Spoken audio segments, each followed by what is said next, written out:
Hey everyone, Garrett from On Point. Welcome back. If this is your first time checking out the channel, please hit that subscribe button with the bell icon so you get future notifications for our content. Today I'll be checking out the Vxr series, which is the Mathews Flagship line for 2020. I have the 28 and the 31.5 inch models here, which are the ones that they came out with this year, and they're extremely similar. There's a few stark differences. The axle to axle, 28 versus a 31.5.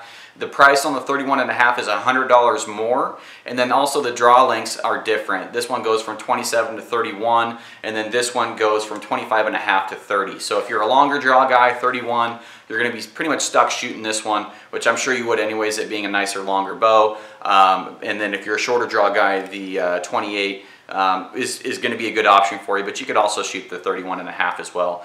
Some different things that they came out with from last year's bow is that they have a caged riser. They went with a little bit longer riser on the 31.5, but the cage is supposed to help out with the stability on the shot. My Vxr 31 has the caged riser design, and it's super steady, so I'm guessing that these are going to be right there with it. They are using some of the same technologies. They're using the switch weights. So instead of using limb bolts to change the weights, which you still can, now they're available in switch weight mods, which are available from 60 to 75 pounds in 5-pound increments. And then also they have a 80 to 85% let off option for folks out there that want to have a little bit more holding weight, which can add to your accuracy at full draw. And then one kind of new gadget they added is this sling system. They are actually calling it a silent connect system, and that's to grab your bow and either put a sling on it or put a little string around it and then pull it up to your tree stand. So another few differences here is that the IBOs are actually pretty similar. This comes in at 344,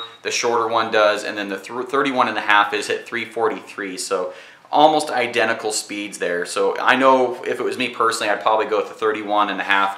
I just want that little more shootability, and I'm not really losing any performance, and it's 6-inch brace height on both of them.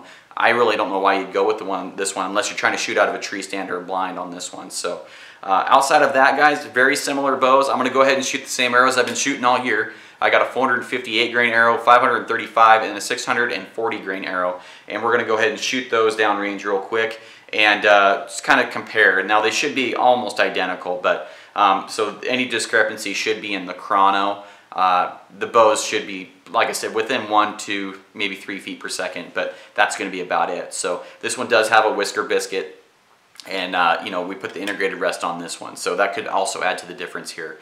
So don't take the speeds as gospel on this one. If you see a little bit of a difference, that's totally fine. There's a few variables here: the chrono, the whisker, and the integrated QAD. So let's go ahead and start shooting some, and we'll see what we can come up with. All right, so I'm going to try and draw these nice and slow for you real quick. And so we're starting off with the 31.5 inch model. And again, these are 70 pounds at 29 inches, 85% let off.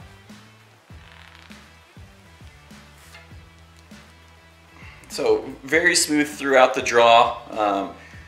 Fairly stiff, kind of like the previous models. And that's at 286 with a 458 grain arrow. Here goes the 535 grain arrow.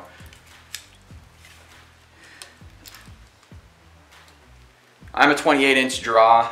I say that all the time because I pull back all these 29-inch bows. So you know, my draw is probably not the best on these bows, but fairly stiff, not bad. And then on the back wall, very solid back wall. And then the valley is, it's decent. It's not huge, it's not small, it's kind of in between there. And if you do come off the valley, it's not that aggressive coming off the valley. If you were to get lazy, it'll creep on you, but it's not going to completely pull you down. So 268, and then here goes our heavy arrow.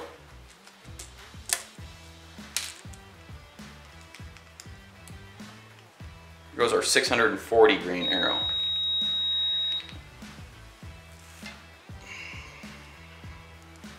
Yeah, there's really hardly any noticeable cam over.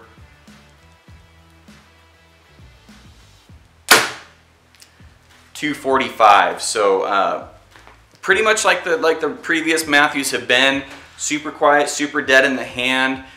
Same pretty much cams. You're getting the same cams, so it's going to feel the same as last previous models, but I really do like the stability on the shot. I don't feel like I'm moving around at all. It's got that nice riser on there. If I had to choose one, I'll shoot the 28 real quick too, but I would probably go for the 31.5 just because that's what I like. So let's go ahead and shoot the 28 with the same arrows, and we'll just make sure we're kind of getting the similar speeds here. So don't kill me if they're a little different speeds. I tested them and pulled them down, and they were really close on the poundage and everything. So let's go ahead and grab it.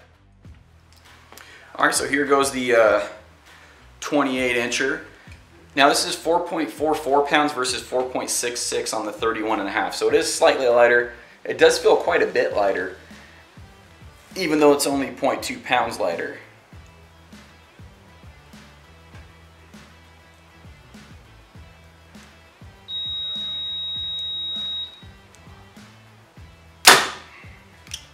Yeah, 286, so I was worried there if it didn't come in close. I was worried about getting crucified there, but 286, I'm very happy to see that. So let's go ahead and shoot the 535.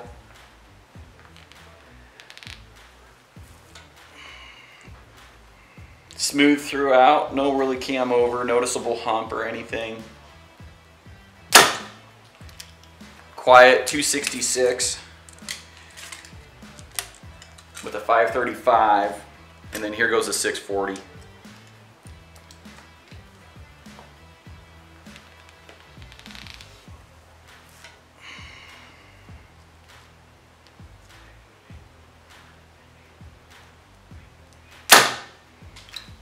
At 244, so very similar speeds, thank God. But so very stable on the shot, and actually I like this one being lighter. I was thinking I was going to go with 31.5, but this one would be a really big contender. I would have to shoot them both for quite a while to be able to choose. I like a lighter bow, so I can put the weight where I want it, and these bows are pretty standard 4.5 pounds now, so both of these are kissing with that. But this one does feel actually substantially lighter, even though it's, like I said, 0.2 pounds lighter than the 31.5. So I might actually like the 28 inch more. I don't know. I'd have to shoot them both. But that's the review, guys. So basic rundown is if you like the 31.5, you're going to pay $100 more. Outside of that, they're both very shootable. Still got the cross-centric cam. So if you like the draws of the previous last 3 or 4 models, you're gonna like this one as well. Very quiet, hardly any vibration on the shot like previous models, and just building off of a really great platform. So outside of that, appreciate you watching. Please hit that subscribe button for future content, and we'll see you on the next one. Bye.